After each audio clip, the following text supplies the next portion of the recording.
Summit में शामिल होने के लिए प्रधानमंत्री नरेंद्र मोदी जोहानिसबर्ग पहुंच गए हैं।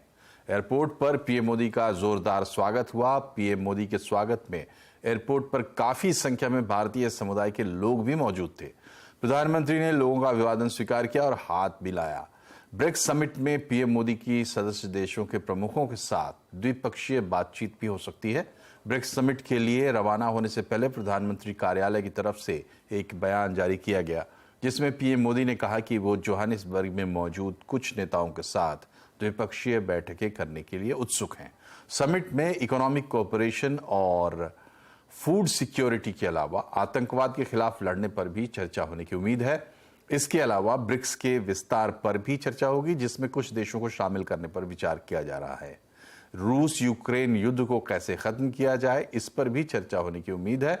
ब्रिक्स समिट के बाद 25 अगस्त को पीएम मोदी ग्रीस के लिए रवाना होंगे।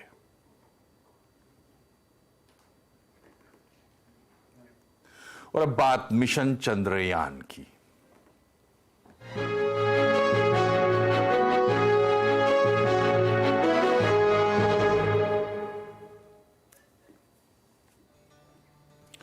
पूरी दुनिया की नजर भारत के मिशन मून चंद्रयान 3 पर लगी हुई है। इसरो ने आज मिशन का अपडेट और कुछ तस्वीरें जारी करते हुए बताया है कि कल शाम को 5:20 से चंद्रयान की लैंडिंग का लाइव टेलीकास्ट किया जाएगा।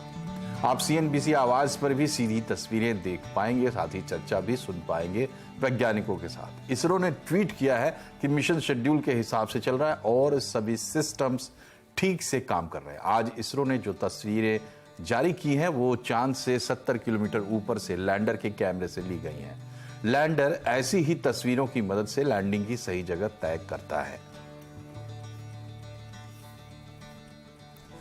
और आपको बता दें कि चंद्रयान 3 चांद के बेहद करीब पहुंच चुका है। शेड्यूल के मुताबिक शाम 6:04 पर कल चंद्रयान 3 चांद के साउथ पोल की सतह पर सॉफ्ट लैंडिंग करेगा। इसरो लगातार चंद्रयान की गति और दिशा पर नजर बनाए हुए है। इसके लिए एक लाइव ट्रैकर भी लॉन्च किया गया है। इसके जरिए चंद्रयान 3 की स्थिति को देख सकते हैं। विक्रम लैंडर जिस समय चांद की सतह पर उतरेगा उस समय उसकी गति 2 मीटर प्रति सेकंड के आसपास होगी। हालांकि चांद पर सॉफ्ट लैंडिंग में कई चुनौतियां भी हैं, जैसे कि सही जगह सही समय का चुनाव और उसी समय पर लैंडिंग, साथ ही लैंडर से कनेक्शन बनाए रखना। चंद्रयान 3 फिलहाल चांद पर लैंडिंग के लिए सटीक जगह खोज रहा है। इसे 25 किलोमीटर की ऊंचाई से लैंड कराया जाएगा। लैंडिंग के आखिरी 15 मिनट सबसे मुश्किल होंगे। चंद्रयान 3 के लैंडर की सॉफ्ट लैंडिंग में 15 से 17 मिनट लगेंगे। और चंद्रयान 3 के सभी 8 कैमरा रडार अहमदाबाद के स्पेस एप्लीकेशन सेंटर में तैयार किए गए हैं। यही नहीं, लैंडिंग साइट के सिलेक्शन जैसे फैसले भी अहमदाबाद एसएससी में ही हुए हैं। सेंटर के डायरेक्टर नीलेश देसाई से बात की हमारे संवाददाता केतन जोशी ने। पूरे इसरो के अलग अलग कर्मचारी ने इसमें चंद्रयान 3 प्रोग्राम या प्रोजेक्ट में अपना योगदान यथा योग्य दिया ही है। बट खास करके हमारा जो केंद्र है, अंतरिक्ष उपयोग केंद्र, जो कि अहमदाबाद में स्थित है, उसका विशेष योगदान इस मिशन में रहा है। और इसके बारे में अगर मैं आपको बताऊं तो एक तो जो मेन लैंडिंग में जो काम आने वाले हैं, जो सेंसर सिस्टम्स है, जो जिसके मुख्य भाग है कैमरा सिस्टम, सो लगभग 8 कैमरा हमने डेवलप किए हैं। उसका निर्माण किया है यहाँ पर अहमदाबाद सेंटर में।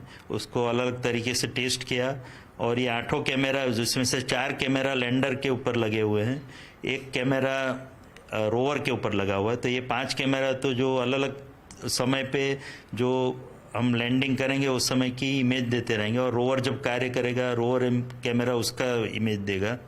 और जो बाकी 3 कैमरा है उसमें एक लैंडर की पोजीशन, जब लैंडर नीचे प्रयाण कर रहा होगा तो उसकी पोजीशन क्या है, उसकी जो स्थिति क्या है, उसके बारे में इंफॉर्मेशन देता रहेगा, उसका लैटिट्यूड लॉन्गिट्यूड के बारे में। और बाकी 2 कैमरे, वो एक मेन कैमरा है और एक रिडंडेंट कैमरा है, वो उसको हम lander hazard detection and evidence camera कहते हैं। वो बहुत ही महत्वपूर्ण कैमरा है ये पूरी सिस्टम में, क्योंकि वो जब लैंडिंग होगा, जो 17 मिनट लगेंगे हमको लैंडिंग करते हुए, उस समय पे रियल टाइम में वो इमेज देगा और वो ये इमेज का एनालिसिस करके हम कई प्रकार के निर्णय लेने वाले हैं। तो ये लैंडर कैमरा, हैजार्डस कैमरा जो अच्छी तरह से कार्य करे, वो बहुत ही इम्पोर्टेंट हो जाता है, बहुत ही महत्व हो जाता है उसका। तो इसलिए हमने वो 2 सिस्टम रहे कि अगर एक कैमरा काम नहीं करता है तो हम इमीडिएटली दूसरे कैमरा पे स्विच ओवर कर सकें। और चंद्रयान 3 कल चांद पर उतरेगा, लेकिन उसका ये सफर पिछले 39 दिनों से चल रहा है। चांद पर लैंडिंग जितनी रोमांचित करने वाली होगी, उतना ही ये सफर भी रोमांचित करने वाला रहा है। चंद्रयान के अब तक के सफर और लैंडिंग के चैलेंजेस बता रहे हैं विपिन भट्ट।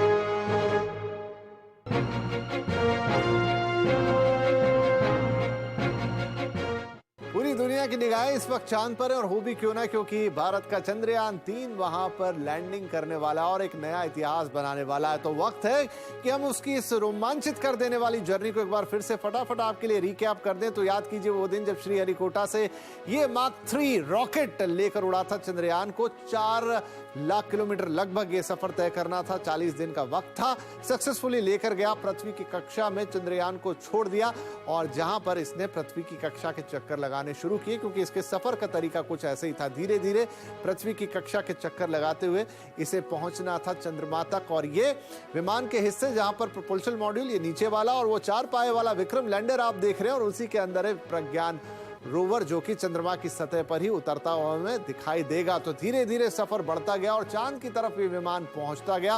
फिर चंद्रमा की कक्षा में एंटर करने के बाद इसने चंद्रमा की तरफ अपनी दूरी को घटाना शुरू किया, और वो तारीख आ गई 17 अगस्त की। आप लोगों को याद होगा जब इसरो ने बताया कि प्रोपल्शन मॉड्यूल किस तरह सक्सेसफुली अलग हो गया है विक्रम लैंडर से। बाकायदा उसका वीडियो और फोटो जारी किए गए, और अब ये देखिए प्रोपल्शन मॉड्यूल जो है ये चक्कर लगाता रहेगा चांद की कक्षा में, और कम्युनिकेटर का काम करेगा विक्रम लैंडर और अर्थ स्टेशन के बीच में। लेकिन आगे का काम जो है वो विक्रम लैंडर को ही करना है, क्योंकि चांद की सतह पर उसे उतरना है। तो लगातार उसने अपनी कक्षा को घटाया, लगातार इसरो ने वो थ्रस्टर्स ऑन कर करके और डीबूस्ट करके उसको धीरे धीरे चांद के करीब पहुंचा दिया। अब देखिए ये काम क्या करेगा, ये चंद्रमा के धूप पर तापमान का अध्ययन करेगा। उतरने के बाद वहां पर ढेर सारी जानकारियां हमें भेजेगा, चंद्रमा की सतह का अध्ययन करेगा, साथ ही हमें बताएगा कि वहां पर जो लैंडिंग साइट है वहां पर धरती का कंपन कैसा हुआ, क्या वहां कोई भूकंप आता है, ये तमाम जानकारियां लगातार हमारे साथ भेजेगा। चंद्रमा के साउथ पोल पर ये उतरने वाला है, बहुत ही कठिन जगह लैंड कराने के लिए। रशिया का लूना 25 हाल ही में क्रैश हो गया है, सक्सेसफुली नहीं उतर पाया, क्योंकि ये जगह काफी ज्यादा डेंजरस इन टर्म्स ऑफ अगर आप लैंडिंग कराते हो। देखिए क्रैश साइट भी हम दिखा रहे हैं आपको, ये 2019 में करीब 100 किलोमीटर दूर है जहां इस बार उतरना है। वहां पर सॉफ्ट लैंडिंग की कोशिश की थी विक्रम लैंडर ने चंद्रयान 2 के जरिए, लेकिन वो सक्सेसफुल नहीं हो पाया था। तो कारण क्या है कि ये जो जगह है चांद की, ये काफी कॉम्प्लिकेटेड जगह है। ठंडा वातावरण रहता है, सूर्य की किरणें ढंग से पहुंचती नहीं है, बहुत सर्दी होती है, -180 डिग्री तक तापमान जाता है, और यही कारण है कि यहाँ पर मशीनों को ऑपरेट करना आसान नहीं रहता है। लेकिन उम्मीद है कि हम यहाँ पर पानी खोज पाएंगे। याद कीजिए चंद्रयान 1 ने ही ये पुष्टि की थी कि चांद पर पानी है, और अब ये रोवर जब निकलेगा तो ये भी देखेगा कि क्या चांद पर और कुछ है, खास तौर पर दक्षिणी ध्रुव पर। तो ये वहां से हमें तस्वीरें भेजेगा, वहां की मिट्टी की जांच करके बताएगा, मिट्टी में किस तरह के खनिज पदार्थ हैं उनकी जांच करेगा, और तमाम चीजों का अध्ययन करेगा चंद्रमा के वातावरण पर जो वहां पर मौजूद है। और खासतौर पर दक्षिणी ध्रुव पर सबकी निगाहें हैं, और इसीलिए सब लोग अपने मिशन वहीं पर भेज रहे हैं, तमाम देश।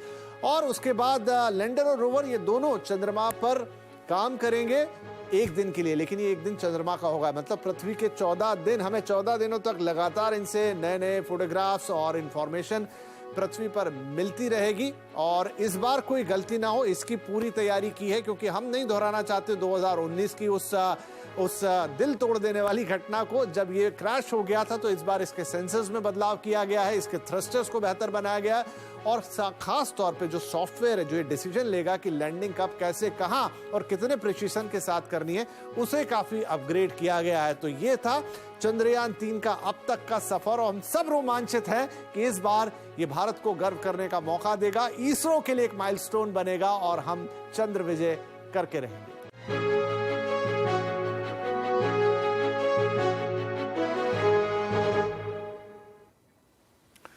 केंद्रीय मंत्री ज्योतिरादित्य सिंधिया ने कहा है कि पीएम मोदी की नेतृत्व में भारत नई ऊंचाइयों को छू रहा है और अब हमारी कोशिश है कि चांद पर भी तिरंगा लहराए। एक बहुत बड़ा इतिहास भारत के सभी विशेषज्ञों ने, हमारे वैज्ञानिकों ने रचा है और प्रधानमंत्री जी के नेतृत्व में भारत नई ऊंचाइयां तो छू ही रहा था। भारत का तिरंगा केवल देश के अंदर नहीं लेकिन विश्व पटल पर अब हमारी यही कोशिश है कि वो तिरंगा चांद पे भी गाड़ के रखा जाए। तो सारे विशेषज्ञों को, सारे वैज्ञानिकों को और हमारे प्रधानमंत्री जी को दिल की गहराइयों से बहुत बहुत बधाई। भारत में श्रीलंका के उच्चायुक्त मिलिंदा मोरागोंडा ने चंद्रयान 3 को श्रीलंका के लिए भी गर्व का क्षण बताया है। The team at ISRO and how hard they are working on this, and it's pride for India, but it's also pride for us because we are also part of the subcontinent. So congratulations India as well. वहीं पूरा देश चंद्रयान 3 की कामयाबी के लिए दुआएं कर रहा है। आपके लिए हम लाए हैं कुछ तस्वीरें, मुंबई, प्रयागराज, वाराणसी और की तस्वीरें। चंद्रयान 3 की फोटो रखकर लोग सफल लैंडिंग के लिए हवन पूजा कर रहे हैं। इसी तरह दुआओं और पूजा का दौर सिर्फ मुंबई और प्रयागराज में ही नहीं, देश के कई हिस्सों में चल रहा है।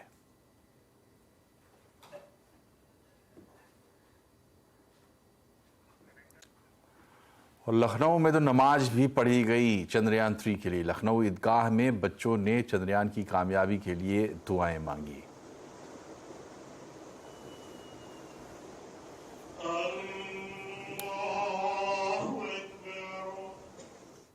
चांद ही नहीं, एक नई खबर, एक अलग तरह की खबर, भारत की एक नई ऊंचाई की। नए चेस चैंपियन भारत से उभरते हुए दिखाई दे रहे हैं। अजरबैजान में इस वक्त चल रहा है चेस का विश्व कप मुकाबला और भारत के 18 साल के प्रज्ञानंद दुनिया के नंबर 1 खिलाड़ी कार्लसन को चुनौती दे रहे हैं। शय और मात का दाव अभी चल रहा है। विश्वनाथन आनंद के बाद चेस के वर्ल्ड फाइनल में पहुंचने वाले ये पहले खिलाड़ी है, यानी पहले विश्वनाथन आनंद और उसके बाद ये दूसरे खिलाड़ी है। इससे पहले सोमवार रात प्रज्ञानंद दुनिया के तीसरे नंबर के खिलाड़ी फैबियानो कारुआना को हराकर फाइनल में पहुंचे हैं।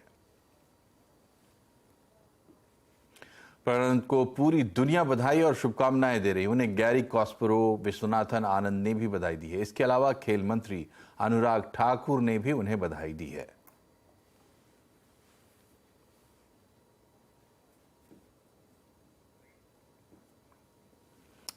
और अब बात करते हैं बाजार की। आज फिर निफ्टी एक्सपायरी का दिन था और बाजार दायरे में कारोबार करता हुआ दिखाई दिया। सेंसेक्स और निफ्टी की फ्लैट क्लोजिंग हुई।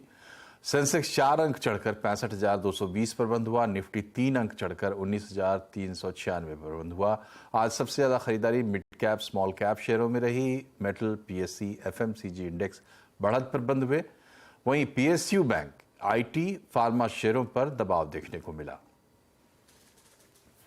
मोतीलाल ओसवाल फाइनेंशियल सर्विसेज के चेयरमैन रामदेव अग्रवाल का कहना है कि अमेरिका में बॉन्ड यील्ड बढ़ने से बाजार में रिस्क दिख रहा है। उन्होंने आगे कहा कि मार्केट में अमेरिका की वजह से करेक्शन दिख रहा है। देखिए, रिस्क तो जैसे ऐसा चीज़ है जिसके बारे में मालूम नहीं होगा कि आएगा। जैसे भी 10 ईयर पेपर है, मान लो वहाँ पर कुछ उल्टा सीधा हो गया, फूड इन्फ्लेशन हो कुछ बढ़ गया और the yield goes to maybe 5%, 5.5%. I think that can create global currency chaos in the sense that then फिर वो competitive rate rise करना पड़ेगा। Monetary policy responses होंगे सब सेंट्रल बैंक्स के। तो जो emerging market currencies है लाइक इंडिया करेंसी या दूसरी करेंसीज हैं, उनका competitive devaluation या कुछ भी होगा तो अगेन थोड़ा सा एक मिनी स्लो डाउन और maybe challenge to the current confidence हो सकता है सर। सो थोड़ा सा ऐसा लग रहा है कि थोड़ा करेक्टिव मोड में है and reason could be what is happening in US. तो ये तो ऐसा आते रहेगा, कोई प्रेडिक्ट करने का बहुत मुश्किल है। और अभी एक छोटा सा ब्रेक, लेकिन खबरें अभी और भी हैं, बने रहिए हमारे साथ। आवाज समाचार में सरकार ने दावा किया है कि प्याज पर 40% एक्सपोर्ट ड्यूटी लगाने से किसानों को कोई नुकसान नहीं होगा। किसानों की हड़ताल के बाद कंज्यूमर अफेयर्स मंत्री पीयूष गोयल ने प्रेस कॉन्फ्रेंस की। पीयूष गोयल ने कहा कि 2410 रुपए प्रति क्विंटल की दर से सरकार किसानों से प्याज खरीदेगी।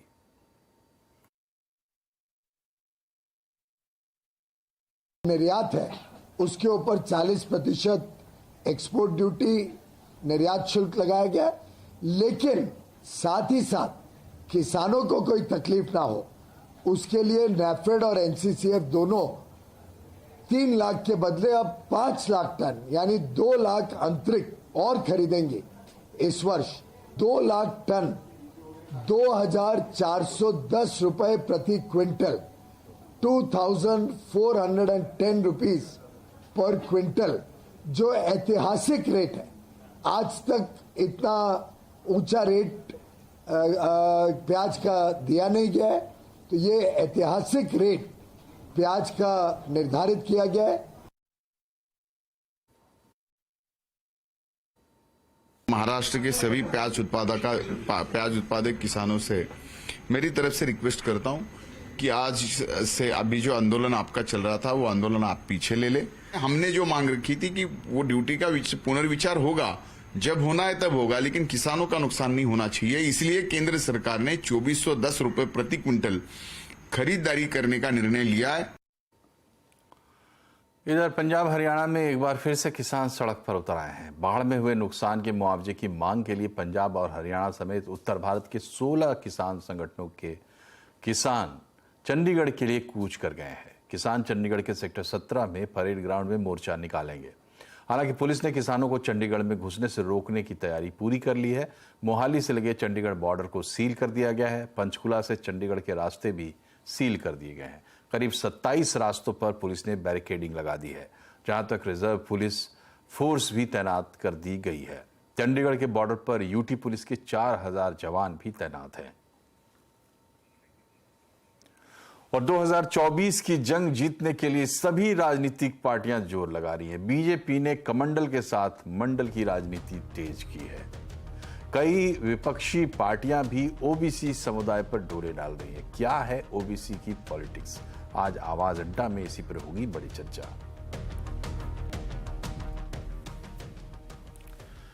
गाड़ियों की क्रैश टेस्टिंग और सेफ्टी स्टार रेटिंग की सुविधा अब भारत में आ गई है।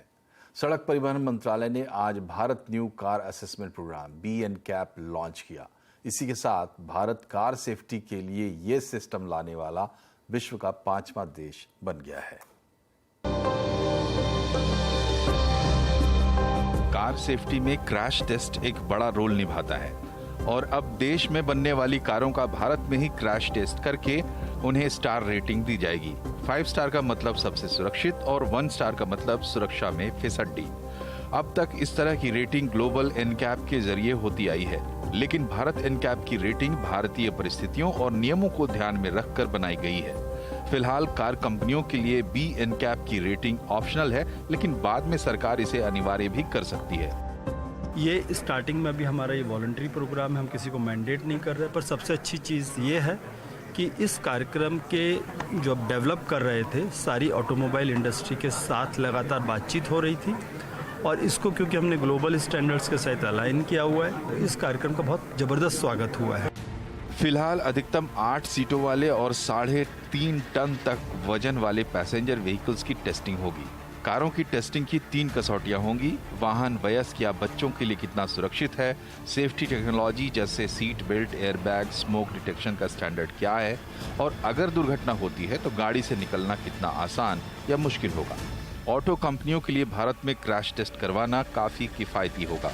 विदेशों में एक गाड़ी की टेस्टिंग में करीब 2.5 करोड़ का खर्च आता है, वहीं भारत में ये टेस्ट 60 लाख में हो जाएगा। तो हम हमेशा प्रेफर करते हैं और अगर हिंदुस्तान में करें सारी टेस्टिंग और सारी लैब्स आ गई हैं, हमारी भी एक रोहतक में R&D लैब है, गवर्नमेंट की भी क्रैश टेस्ट लेबोरेटरीज हैं, तो इंडिया में कॉस्ट इफेक्टिव तो होगा ही और ज़्यादा से ज़्यादा आत्मनिर्भर भारत के लिए भी अच्छा स्टेप है ये। उम्मीद है कि भारत NCAP के आने से गाड़ियों की सुरक्षा को लेकर उपभोक्ता भी ज्यादा सतर्क होंगे और दुनिया में भारतीय ऑटो इंडस्ट्री की साख भी बढ़ेगी। शुरुआत से पहले ही भारत एनकैप में टेस्टिंग के लिए 30 से ज्यादा आवेदन आ चुके हैं। रोहन सिंह, दिल्ली। और इसी के साथ बुलेटिन में फिलहाल इतना ही, लेकिन खबरों पर अपडेट रहिए और जुड़े रहिए CNBC आवाज से ट्विटर, फेसबुक, यूट्यूब के जरिए। नमस्कार।